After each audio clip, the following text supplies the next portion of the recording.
La leucemia melanoides aguda es el resultado de cambios adquiridos en el DNA de una célula de la médula ósea en desarrollo. Una vez que la célula de la médula ósea se transforma en una célula leucémica, se multiplican en 11.000 millones de células o más. Estas células llamadas blastos leucémicos no funcionan normalmente. La presencia de los blastos leucémicos impide la producción de las células normales. Como resultado, cuando se diagnostica un caso de leucemia melanoides aguda, las cantidades de células sanguíneas sanas suelen ser menor de la normal.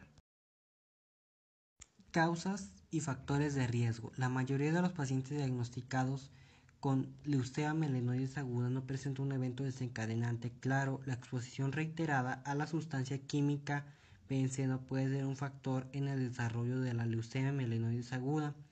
El benceno daña el DNA de las células normales de la médula ósea. Según la Agencia para Sustancias Tóxicas y el Registro de Enfermedades, a pesar de que los productos derivados del petróleo constituyen la mayoría del benceno en la atmósfera, la mitad de la exposición personal total nacional al benceno proviene del humo del cigarrillo.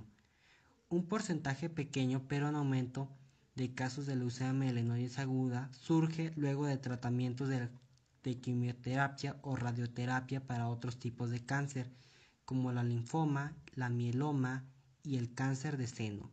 Pero normalmente una pequeña porción de personas expuestas a la quimioterapia, radioterapia y o benceno presentan leucemia melanoide aguda. Una teoría acerca de la razón por la que algunas personas presentan leucemia melanoide aguda es porque han heredado genes que limitan su capacidad de eliminar la toxicidad de las células causantes. Signos y síntomas. Las personas con leucemia melanoides aguda pueden experimentar los siguientes síntomas o signos. A veces las personas con leucemia melanoides aguda no manifiestan ninguno de estos síntomas, o bien la causa de estos síntomas puede ser una afección médica diferente que no sea la leucemia, como fatiga, debilidad, palidez, moretones que se forman fácilmente o sangrado que no se detiene con facilidad, pérdida de peso, fiebre, dolor en los huesos, en la espalda o abdominal, dificultad para respirar o falta de aire, infecciones frecuentes, infecciones que no desaparecen, ganglios o nódulos linfáticos inflamados, encías inflamadas o sangrantes, dolor torácico, mareos, ciclo menstrual inusualmente largo en el caso de mujeres, nódulos en la piel, manchas rojas del tamaño de la cabeza de un alfiler en la piel, heridas o llagas que no desaparecen, dolor de cabeza y visión borrosa.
Los síntomas están clasificados en 3 categorías.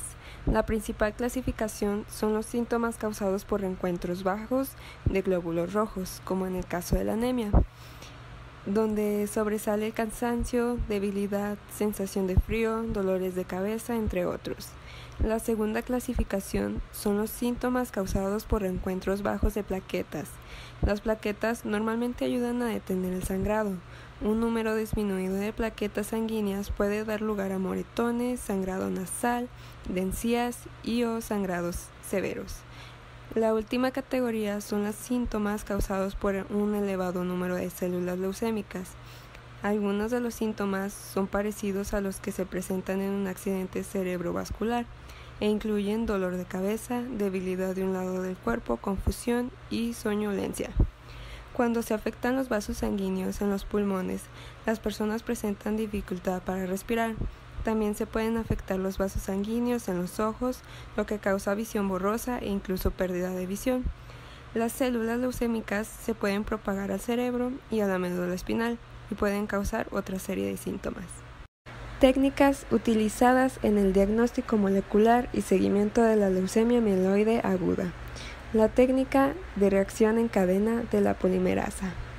Esta técnica, conocida por sus siglas PCR, permite amplificar secuencias de interés a partir de pequeñas cantidades de ADN de muestras biológicas.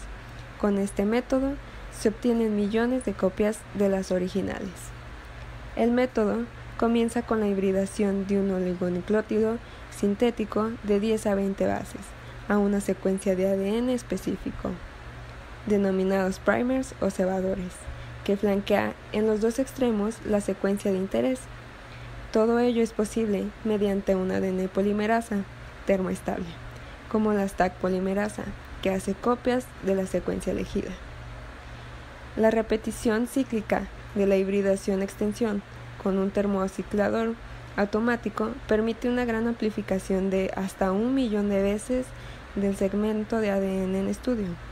En caso de estudiar ARN, se requiere un paso previo de conversión ARN complementario por medio de una transcriptasa inversa, antes de aplicar la técnica estándar de la reacción en cadena de la polimerasa. Reacción en cadena de la polimerasa cuantitativa en tiempo real. El método de reacción en cadena de la polimerasa cuantitativa más utilizado es el que emplea sondas Taqman y que se basa en la actividad 5' exonucleasa de la Taq polimerasa y en la amplificación mediante reacción en cadena de polimerasa de una determinada secuencia diana en presencia de una sonda fluorescente específica que hibrida con la secuencia diana que se quiere amplificar. La sonda Taqman tiene un fluorocromo y un amortiguador de fluoresceína. Además, esta sonda está fosforilada en 3' para evitar su extensión durante la reacción. Si la secuencia diana está presente en la muestra, la sonda Taqman hibridará específicamente con ella. Cuando se produce la etapa de extensión en la reacción de PCR, la actividad 5' exonucleasa de la Taq polimerasa degradará la sonda Taqman, liberando el fluorocromo que emitirá una señal que es captada por el sistema óptico del equipo. Este proceso de degradación de la sonda tiene lugar en cada ciclo y no interfiere con la acumulación del producto de PCR, por lo que se produce un incremento exponencial de la señal de fluoresceína en cada ciclo de la reacción. Además, la Taq polimerasa no digiere la sonda libre, sino la hibridada, por lo que la cantidad de fluoresceína emitida es proporcional a la cantidad de producto acumulado. La medición de la señal de fluoresceína se realiza de forma continua, lo que proporciona una información dinámica en tiempo real del proceso. De esta forma puede establecerse el ciclo umbral, es decir, el número de ciclos necesarios para que la cantidad de producto producido alcance el nivel de detección que hayamos fijado, lo que a la vez se correlaciona directamente con la cantidad de ADN complementario de la secuencia diana. La cuantificación del número de copias en una muestra se realiza mediante la comparación del umbral de la muestra problema con la del umbral de una serie de diluciones de una muestra control positiva. La cuantificación de la muestra control positiva, generalmente un número conocido de copias de plásmido que contiene la secuencia diana, permite establecer una curva estándar que refleja el número de copias y el número de ciclo en que fue posible su detección de forma objetiva y reproducible. Cuando se realiza la cuantificación de la muestra problema, el ciclo umbral de su detección se lleva a la curva estándar, lo que permite conocer el número de copias de la secuencia diana que tiene la muestra que se analiza. Además, para la cuantificación del ARN tumoral del que se parte, se deberá tener en cuenta la eficiencia de la reacción de transcripción inversa, ya que esto condiciona el número de copias de ADN complementario. La técnica de la PCR en tiempo real es una de las técnicas más utilizadas en el estudio de la enfermedad, puesto que tiene una alta sensibilidad, es decir, puede detectar una célula leucémica entre 1 millón de células normales. Una premisa imprescindible para la aplicación de la PCR en el estudio de la ERM es que la región de ADN que se va a amplificar sea un marcador específico de célula leucémica. Las dianas más utilizadas son los reordenamientos clonales de los genes de la LG o del receptor de la célula T y las translocaciones cromosómicas presentes en algunas leucemias agudas.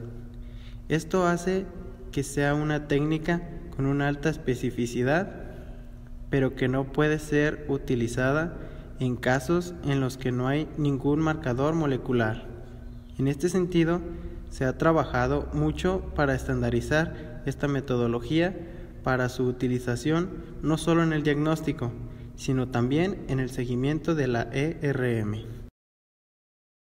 Presentación de caso.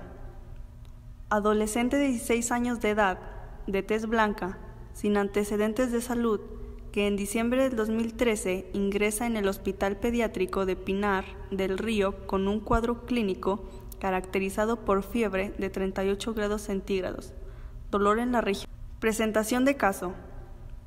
Adolescente de 16 años de edad, de tez blanca, sin antecedentes de salud, que en diciembre del 2013 ingresa en el Hospital Pediátrico de Pinar del Río con un cuadro clínico caracterizado por fiebre de 38 grados centígrados, dolor en la región inguinal, con aumento de volumen y temperatura correspondiendo con una celulitis. Al examen físico se constata palidez cutánea, mucosa extrema a la auscultación, ruidos cardíacos taquicárdicos con frecuencia cardíaca de 110 por minuto, así como soplo audible en todos los focos. En el examen respiratorio, no presencia de estertores con una frecuencia respiratoria en 18 respiraciones por minuto. En la palpación abdominal, se palpa a nivel de flanco izquierdo una T que impresiona corresponder con riñón. Se realizaron complementarios en los cuales se describe una hemoglobina en 48 gramos sobre litro, hematocrito en 0,15 sobre litro, leucocitos en 1,15 por 10 a la 9 sobre litro, conteo de plaquetas en 150 por 10 a la 9 sobre litro, iniciando terapia antimicrobiana, coagulación normal y bioquímica sanguínea normal. Ante la visitopenia, se procede a realizar aspirado de médula ósea, donde se constata infiltración de blastos de aspecto mieloide de más de 80%. El ultrasonido abdominal revela ambos riñones con un aumento de la ecognicidad del parénquima y prominencias de las pirámides. En el polo superior y parte media del riñón derecho se observa una masa T ecogénica heterogénea que mide 54 milímetros de longitud cráneo-caudal, ocupando la parte media y polo inferior del riñón izquierdo. Se visualiza imagen similar, que mide 74 milímetros de diámetro anteposterior, que la T palpable corresponde con infiltración leucémica del riñón izquierdo. El inmunofenotipo mostró positividad para antígenos CD45 y HLA-DR. El estudio molecular mostró ser positivo para el gen de fusión AML1-ETO. Comienza el tratamiento de quimioterapia para LMA por protocolo BFM 2004, alcanzando remisión completa en la inducción. Culmina tratamiento de consolidación e intensificación, continuando en remisión de la enfermedad, e inicia esquema de mantenimiento con mercaptopurina y ciclos de citarabina mensual. A los 3 meses del mantenimiento ingresa en sala de oncohematología con fiebre. Los complementarios arrojan pancitopenia en sangre periférica, pruebas hepáticas con TGP, alanina, aminotransferasa en una enzima con mayor concentración en hígado, en 520 unidades sobre el litro. Bilirrubina total en 97,9 mc/mol sobre litro, con una bilirrubina directa en 67,2 mc/mol sobre litro, lo cual es congruente con colectasis hepática. Se realiza aspirado de médula ósea, donde se consta infiltración medular por leucemia mieloide aguda, concluyendo como recaída en la enfermedad hematológica. A los 8 días de ingresado aparece una lesión en región púbica pruriginosa que evoluciona rápidamente con áreas de necrosis, trasladando al paciente hacia la sala de cuidados intensivos, comenzando tratamiento antimicrobiano de amplio espectro, falleciendo días después producto a una hemorragia intracraneal e infección por Pseudomonas y Staphylococcus aureus, según crecimiento bacteriológico de las muestras realizadas en la lesión. Las características clínicas de la leucemia mieloide aguda, así como los factores de riesgo, influyen en el desenlace de las complicaciones, sobre todo en las infecciosas, en las que el valor de los neutrófilos es uno de los principales predictores. La Red Nacional Comprensiva de Cáncer de los Estados Unidos define a la neutropenia como una cuenta absoluta de neutrófilos menor de 500 neutrófilos.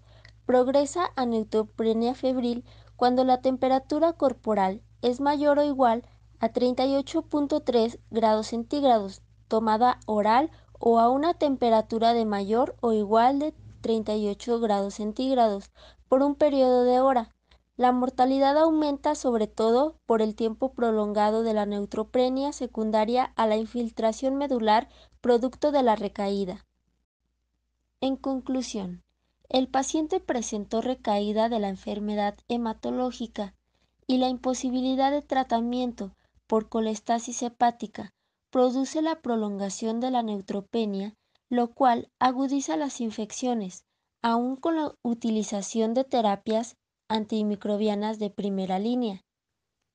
Lo mismo ocurre con los sangramientos en este tipo de cáncer hematológico, lo cual está mediado por la prolongación de la trombocitopenia, unido a la pérdida de la integridad del lecho vascular, que posibilitó hemorragias en sitios letales como en el sistema nervioso central, que aunque con soporte de hematoderivados, tienden a hacer refractariedad e influyen de manera destacada en la mortalidad de estos pacientes.